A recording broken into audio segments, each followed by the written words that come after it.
قرآن مجید کی سورت بنی اسرائیل میں اللہ رب العزت نے ارشاد فرمایا، پاک ہے وہ ذات جو اپنے بندے کو راتوں رات مسجد حرام سے مسجد اقصی لے گئی، جس کے گرد ہم نے برکتیں رکھی ہیں تاکہ اپنی نشانیوں کی سیر کروائیں، اور بے شک وہ سننے والا اور دیکھنے والا ہے۔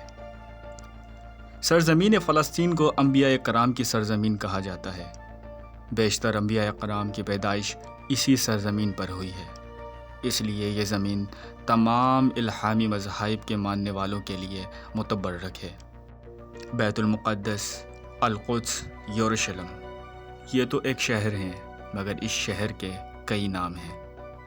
اس شہر میں وہ مسجد اقصی ہے جو حرمین شریفین کے بعد اسلام کا تیسرا مقدس ترین مقام ہے، اور جہاں سے ہمارے پیارے آقا حضرت محمد مصطفیٰ صلی اللہ علیہ وآلہ وسلم شب معراج کو آسمان کی سیر کے لیے گئے۔ یوں اس مسجد کا ذکر قرآن مجید میں بھی آیا ہے۔ فلسطین، جو کہ ایک وقت میں کچھ یوں دکھائی دیتا تھا، وقت کے ساتھ ساتھ سکڑتا چلا گیا اور آج کچھ یوں دکھائی دیتا ہے۔ یہ سب راتوں رات نہیں ہوا، بلکہ اس کے پیچھے ایک طویل اور پیچیدہ تاریخ ہے۔ 19ویں صدی کے آغاز پر فلسطین سلطنت عثمانیہ کا حصہ تھا، جہاں عیسائی، یہودی اور مسلمان تین قومیں آباد تھیں۔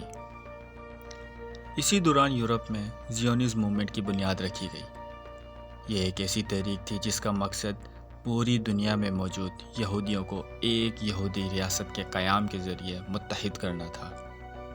اپنے مقصد کے حصول کے لیے فلسطین جیسے مقدس سرزمین کا انتخاب کیا گیا۔ یہ مقام یہودیوں کے لیے دی ہولی لینڈ یا دی پرومس لینڈ کہلاتا تھا، اور یہودیوں کے مطابق یہ وہی دی لینڈ آف کینن تھا جہاں خدا کی جانب سے قوم یہود پر ان کی شریعت نافذ کی گئی۔ چنانچہ پوری دنیا میں موجود بڑی تعداد میں یہودیوں نے اس جگہ کا رخ کیا۔ جنگ عظیم اول کے خاتمے کے بعد سلطنت عثمانیہ کا خاتمہ ہوا، جس کے بعد فلسطین برطانیہ کے قبضے میں چلا گیا۔ یہ 1917 کا دور ہے جب برطانیہ نے یہودیوں کی علیحدہ ریاست کے قیام کی حمایت کر دی، جس کے بعد فلسطین میں یہودیوں کی نو آبادی میں تیزی آ گئی، جس کے سبب یہودیوں اور وہاں موجود عربوں میں تنازعات شدت اختیار کر گئے اور صورتحال جنگ تک جا پہنچی۔ ایسی صورتحال میں برطانیہ کو بھی پیچھے ہٹنا پڑا اور یونائٹڈ نیشن نے فلسطین کا کنٹرول سنبھال لیا۔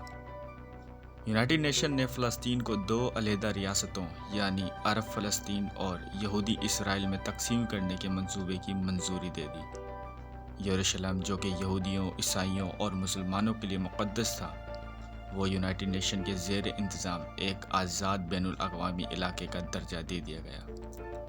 یہودیوں کی جانب سے اس پارٹیشن پلان کو تسلیم کر لیا گیا۔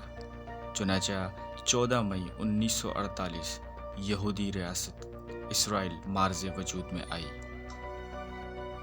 لیکن ارد گرد کے عرب ممالک نے اس فیصلے کو تسلیم کرنے سے انکار کر دیا۔ چنانچہ پہلی اسرائیلی جنگ کا آغاز ہوا۔ اسرائیل کو اس جنگ میں فتح حاصل ہوئی، جس کے بعد اس نے ان علاقوں پر بھی قبضہ کر لیا جن کو یونائٹڈ نیشن کے پارٹیشن پلان میں فلسطین میں شامل کیا گیا تھا۔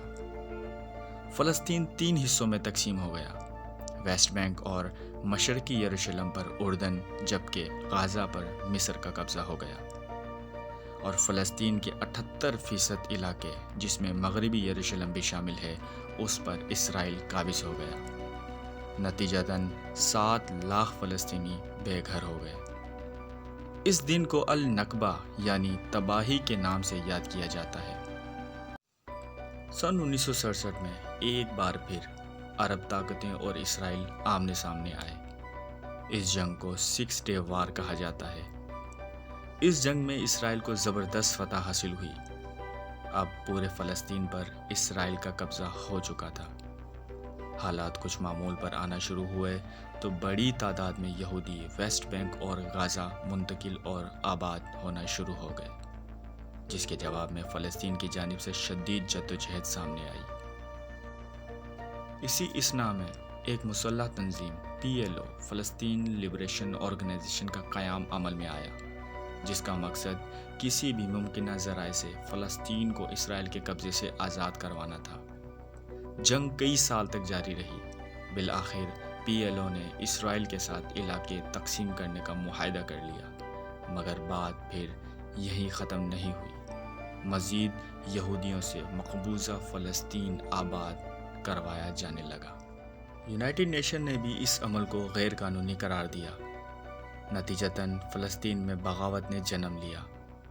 اس کے نتیجے میں حماس کا قیام عمل میں آیا، جو کہ غزہ کی پٹی اور ویسٹ بینک پر اسرائیل کے جبری تسلط کے خلاف قائم ہونے والی ایک سیاسی اور حربی تحریک تھی۔ سن 1993 میں امریکہ، اسرائیل اور PLO کی اوسلو ایگریمنٹ پر دستخط کیے گئے۔ اس معاہدے کے مطابق ویسٹ بینک کو 3 حصوں میں تقسیم کر دیا گیا۔ ایریا A کو مکمل فلسطین کے قبضے میں دے دیا گیا۔ ایریا B کو مشترکہ اسرائیل اور فلسطین کے قبضے میں دے دیا گیا، جبکہ ایریا C کو مکمل طور پر اسرائیلی قبضے میں دے دیا گیا۔ یہاں ایک مسئلہ تھا۔ ایریا C جو کہ اسرائیلی قبضے میں دے دیا گیا تھا، وہاں بڑی تعداد میں زرعی زمین کے ساتھ ساتھ پانی اور معدنیات کے ذخائر موجود تھے، جبکہ فلسطینی کنٹرول میں جو علاقے تھے ان میں ایسے وسائل نہ ہونے کے برابر تھے۔ مزید مذاکرات بے معنی ثابت ہوئے۔ نتیجتاً دوسرے اتفاقہ نے جنم لیا۔ فلسطینیوں پر ڈھائے جانے والے مظالم کے حوالے سے UNO کی ہیومن رائٹ کے اعداد و شمار نہایت ہولناک ہیں۔